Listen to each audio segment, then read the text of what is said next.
Hey guys, how's it going? This is Jacqueline, the unimportant homemaker, and today let's talk about loving our children. When we are told to love our children, it feels like a redundant statement. Of course, a mother will love her children. But I want to address a couple of earthly-minded teachings that are not biblical and therefore have no place with the biblical mother, whether or not her children are believers. Please do not say things like, "My kids will not want for anything." Really?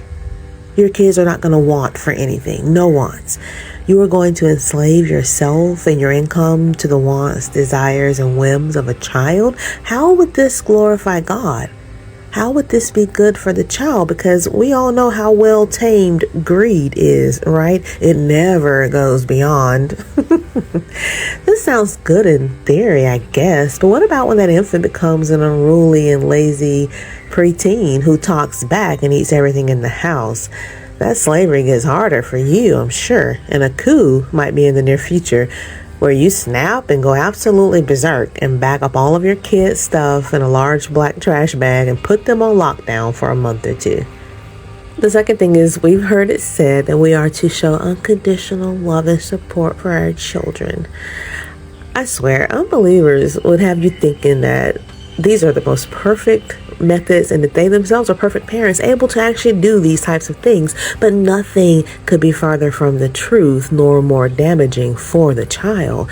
To love and support unconditional means to let that folly bound inside of them stay there without being questioned and dealt with. It means to refrain from redirecting their silly antics and instead feed into their uncontrollable fleshly urges to behave, or shall I say misbehave, as they please.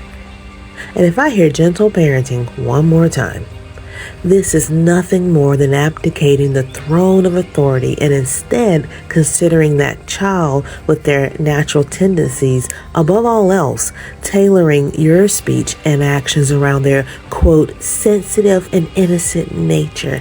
I don't need to tell you how that will work out for everyone, because we all know what it feels like to be drunk with power or to be on the receiving end of someone else drunk with power.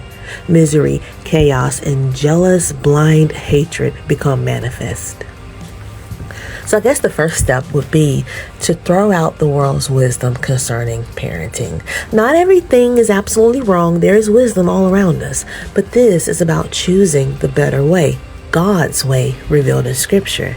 It may feel weird not hitching your wagon to the next parenting craze, but I promise you'll feel better knowing you are doing work that will have an eternal impact. It's not our job to tiptoe around our children and be afraid of damaging them, which is another fear hurled at us because therapy blames everything on a person's childhood.